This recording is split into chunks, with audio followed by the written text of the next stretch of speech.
Alors, aujourd'hui, on va faire une conférence un petit peu différente d'habitude, pour ceux qui sont habitués à me voir ici au Rencontre Immobilier. On va faire une conférence en fait avec Elodie sur la négociation. Alors du coup, pourquoi est-ce que j'ai choisi la négociation comme sujet? Eh bien, parce que c'est un sujet que je maîtrise en fait à merveille. On peut dire vraiment que je suis une négociatrice née en fait en quelque sorte. Et donc, vous allez comprendre pourquoi, mon histoire, mon parcours. Et du coup, voilà, j'ai vraiment le plaisir de vous faire une conférence qui est totalement différente de d'habitude. Alors d'abord, qui je suis? Je ne sais pas qui m'a déjà vu en fait en conférence déjà. Ah ouais, la moitié plus ou moins. Donc tant pis pour vous, hein. Pour ceux qui ne me connaissent pas encore, du coup, je m'appelle Elena Carlier. Je suis aujourd'hui coach de vie. Je suis également conférencière. Et si je devais en fait résumer en une phrase finalement ce que je fais avec les personnes, c'est que j'aide finalement les gens à identifier les freins qui les empêchent de passer à l'action.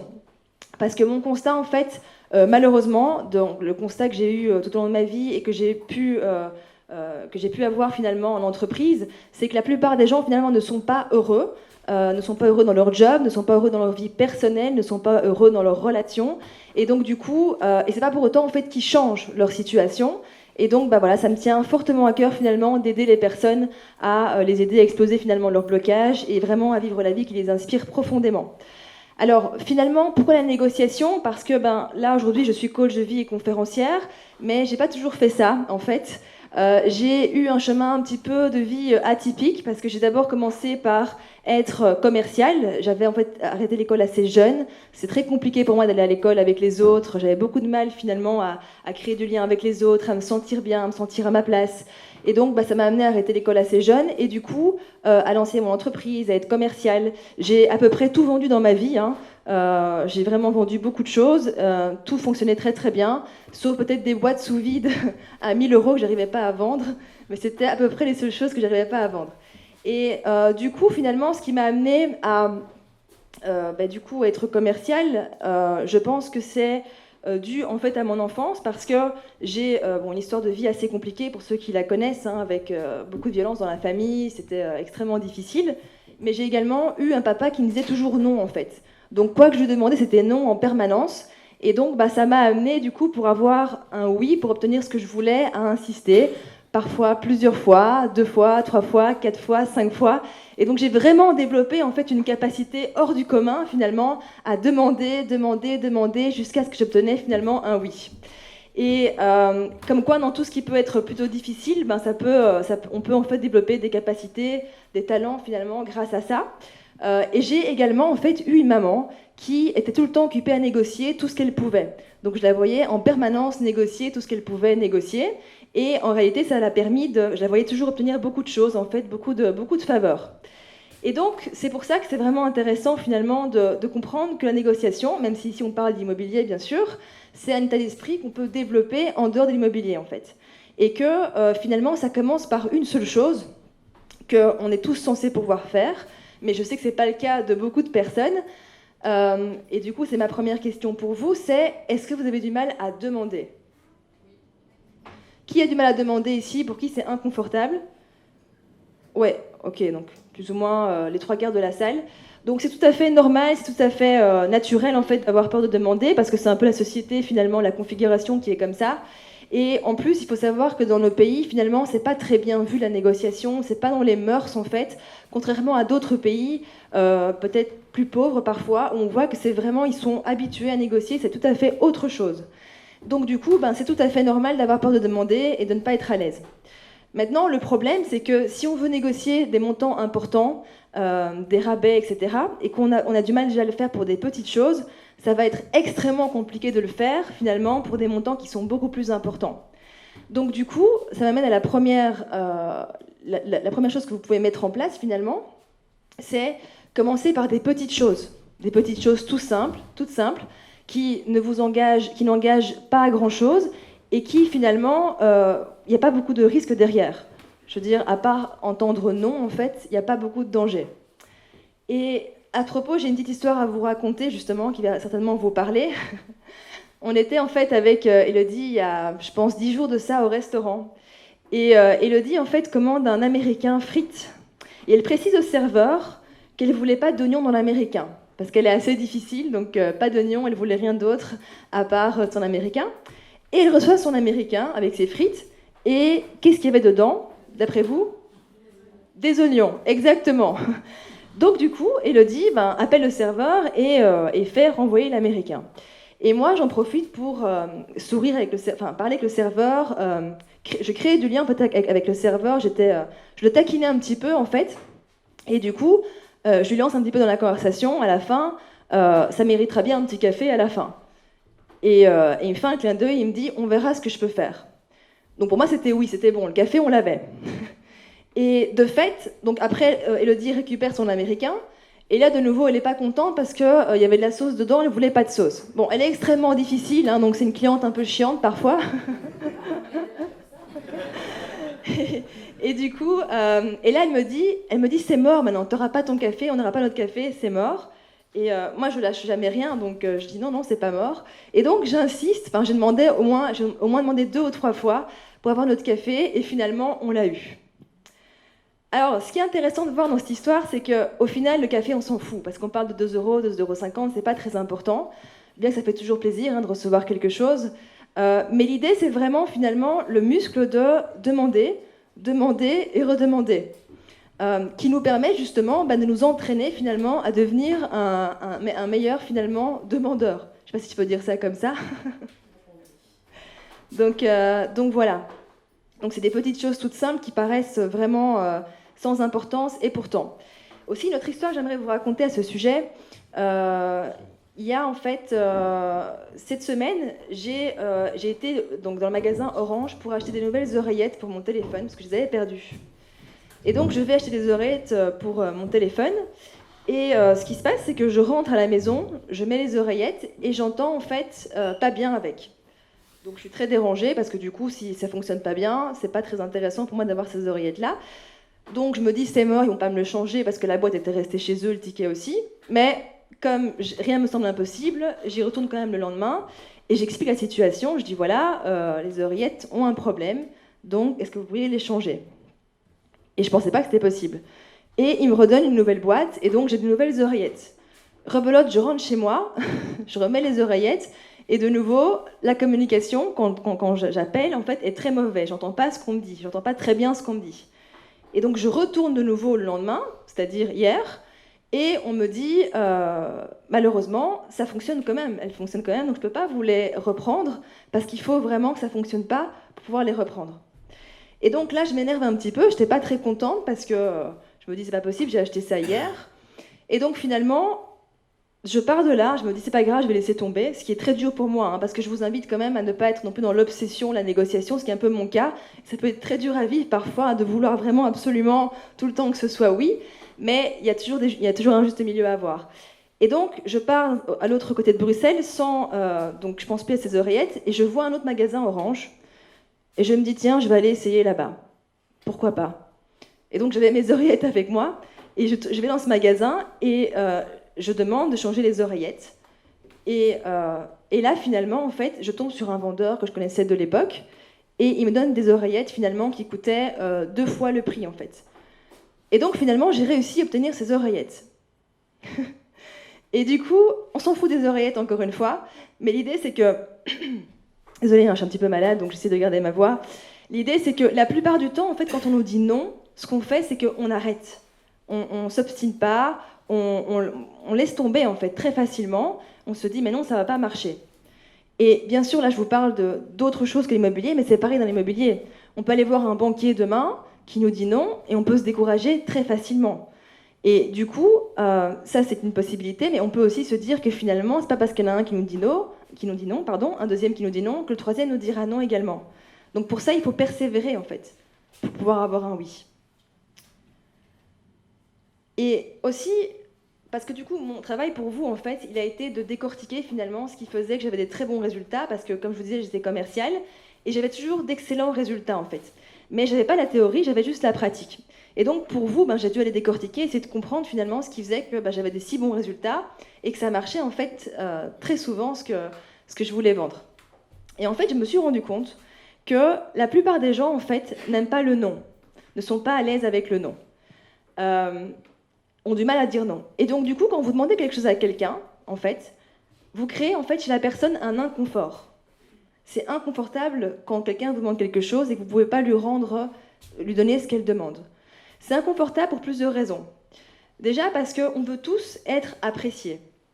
On veut tous être bien vus. Et on veut tous finalement être aimés. Du coup, quand on a l'occasion finalement de dire oui à quelqu'un, on préfère dire oui, en général. Donc du coup, c'est ça qu'il est intéressant de se rendre compte, c'est que quand vous demandez quelque chose à quelqu'un, même, encore une fois, un banquier, un vendeur qui veut vendre son bien immobilier, s'il peut répondre à votre demande par un oui, il le fera. Parce que c'est plus facile en fait de dire oui que de dire non. Ok? Ça vous parle?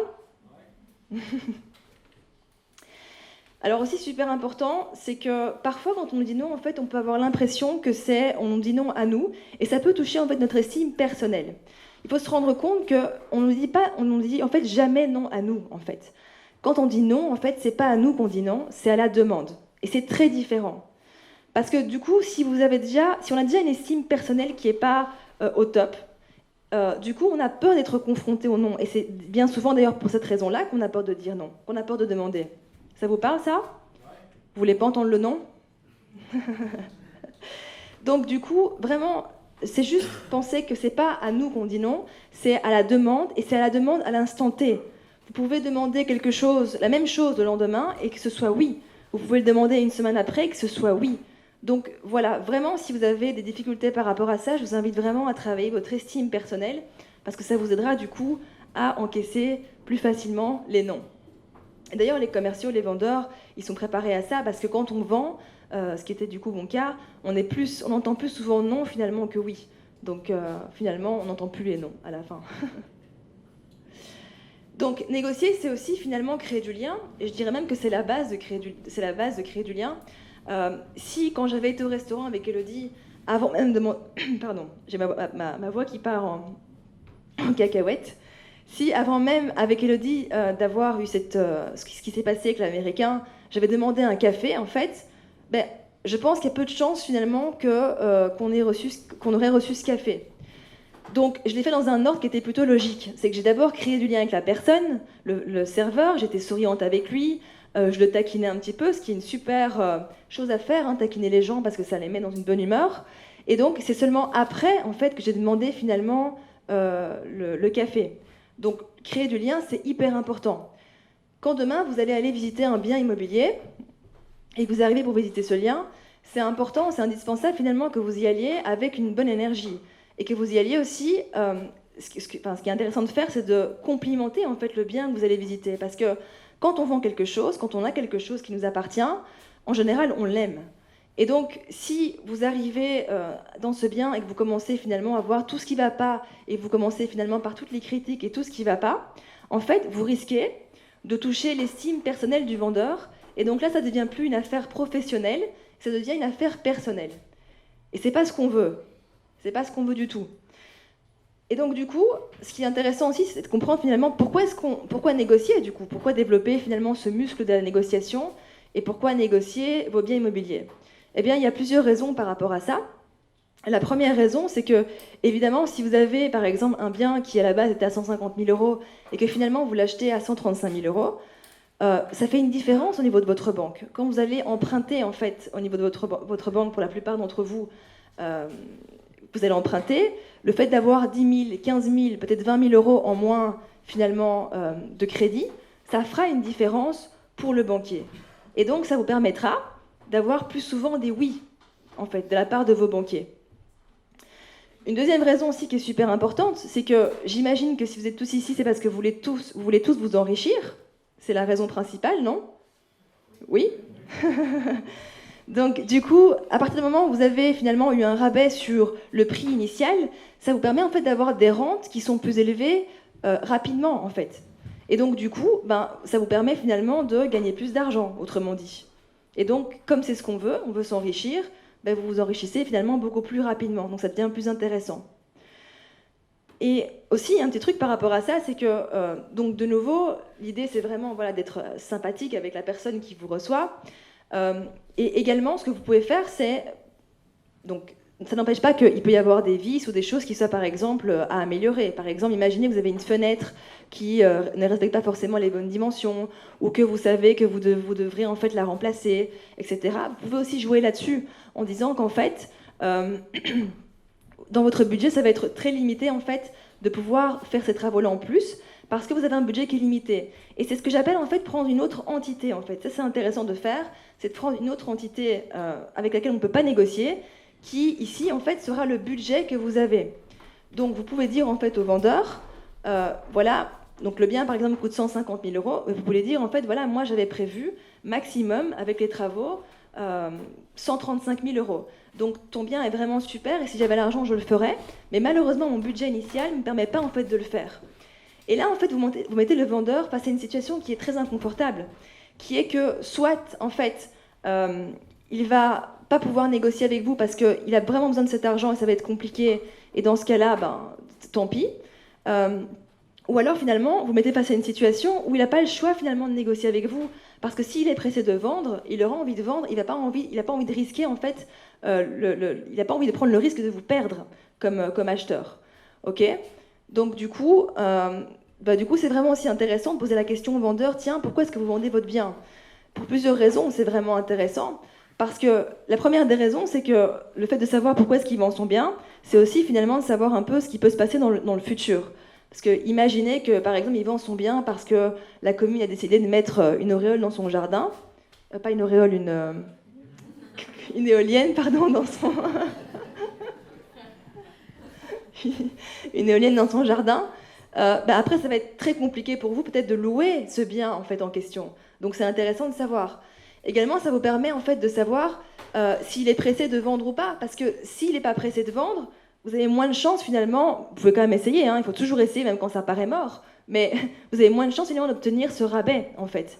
Donc posez-lui la question, tiens, pourquoi est-ce que vous vendez votre bien? C'est intéressant et en plus la personne peut avoir la sensation que vous vous intéressez à elle. Donc du coup, ça va d'autant plus aider.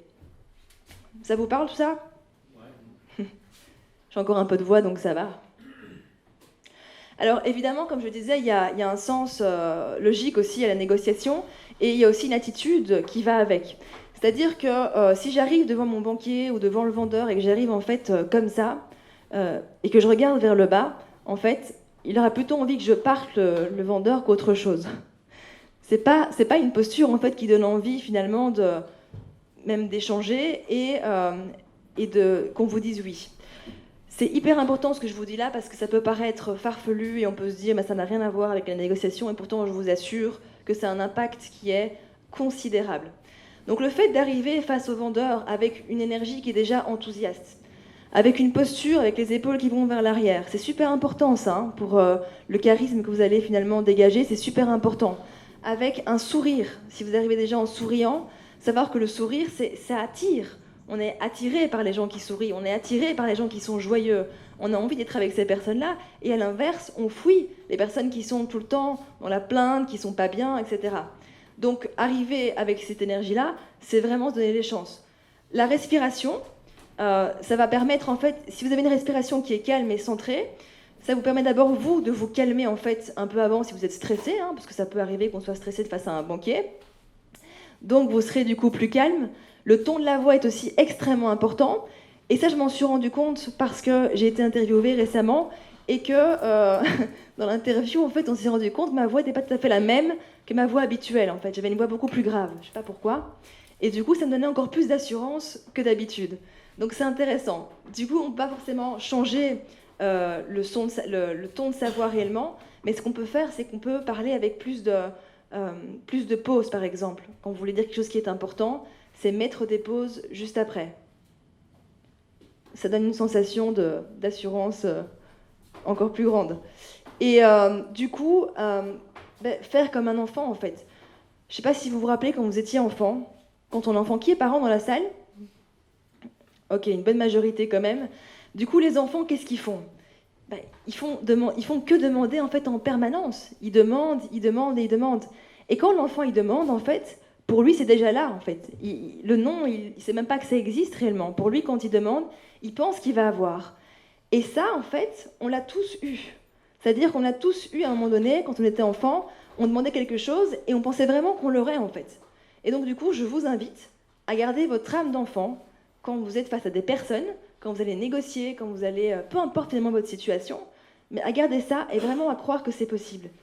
Et que même quand ça paraît finalement sans espoir, Là, je vous donne l'exemple, par exemple, de chez Orange, qui est un cas quand même particulier. J'ai d'autres exemples à vous donner aussi, mais c'est vraiment intéressant, finalement, de se dire qu'on ne sait jamais ce que la personne, finalement, a en tête, et on ne sait jamais. Et que demander, en fait, ça vous permet de... Dans le pire des cas, c'est non, et ça vous permet, en fait, de recevoir beaucoup plus facilement. Autrement dit, vous n'allez jamais rien recevoir si vous ne le demandez pas, en fait. Personne ne va vous donner 10 000 euros de réduction, 15 000 euros si vous ne les demandez pas, ou un café après le restaurant, enfin, vous aurez moins de chances de l'avoir en tout cas. En gros, négocier tout le temps, quoi. Ok, du coup, pour terminer par rapport à cette partie, rien n'est impossible, hein, c'est vraiment ça que j'ai envie que vous ayez comme état d'esprit finalement quand vous allez négocier, peu importe ce que vous négocierez. Et d'ailleurs, par rapport à ça, j'ai envie de vous faire un dernier exemple que j'ai vécu en fait, hein, si vous voulez, une petite histoire. Vous aimez ça les histoires? Super. Alors, en fait, c'était, donc du coup, demandé plusieurs fois, ça a vraiment du sens. J'ai reçu, il y a, je sais pas, 2-3 mois de ça, un papier, en fait, d'une taxe régionale d'habitation qui date de 2014. Donc, soit 5 ans après. Et donc, j'étais assez étonnée de recevoir ça. Et du coup, je les appelle pour savoir finalement pourquoi est-ce qu'ils m'envoient ce papier. Et apparemment, j'aurais oublié, en fait, de payer cette taxe-là il y a 5 ans. Bon, en soi, ça peut arriver. Donc du coup, comme c'était pas du tout prévu en fait dans mon budget, que j'avais beaucoup de choses à payer et que je me suis dit, j'ai pas envie de tout payer en une fois, même si c'était pas un montant très important, je négocie encore, hein, si je peux payer en fait le montant en plusieurs fois. Et la femme au téléphone me répond que malheureusement, ça ne va pas être possible. J'ai pas très bien compris pourquoi c'est pas possible, mais bon, elle me dit que c'est pas possible. Donc du coup, je suis pas très contente de nouveau au téléphone. Ça se passe assez mal. Je pense qu'elle me raccroche au nez ou je l'ai raccroche au nez, je ne sais plus. Et du coup, je décide en fait de rappeler 5 minutes après. Et donc, je rappelle 5 minutes après, et j'ai quelqu'un d'autre en fait au téléphone, une autre femme, à qui je fais la même demande. Donc, est-ce que je peux payer en plusieurs fois? Donc, même société. Hein. Et elle me répond, à votre avis, elle me répond quoi? Elle me répond oui, oui c'est possible, je vois pas pourquoi ça pourrait pas être possible. Donc, c'est super intéressant ça, vous voyez? La même société, 2 personnes différentes, l'une me dit non, l'autre me dit oui. Donc encore une fois, si j'ai pu avoir ce oui, c'est parce que j'ai persévéré, c'est parce que j'ai insisté. Du coup, vraiment, quand vous avez un non, vous pouvez quand même retenter le coup en fait. Vous pouvez en fait persévérer. Et c'est vraiment important ça. Et encore une fois, comme je vous le disais, même si ça paraît justement mort dès le départ, pour X ou Y raison, faites-le quand même. Si, après, évidemment, il y a des exemples qu'il vaudrait mieux éviter quand même, mais en général, même si ça paraît pas possible, n'ayez pas peur, quoi. Faites-le, vous risquez rien. Au pire, ce sera non, et dans le meilleur des cas, ce sera oui. Donc voilà ce qu'on voulait vous partager aujourd'hui sur la négociation. J'espère que ça vous a plu.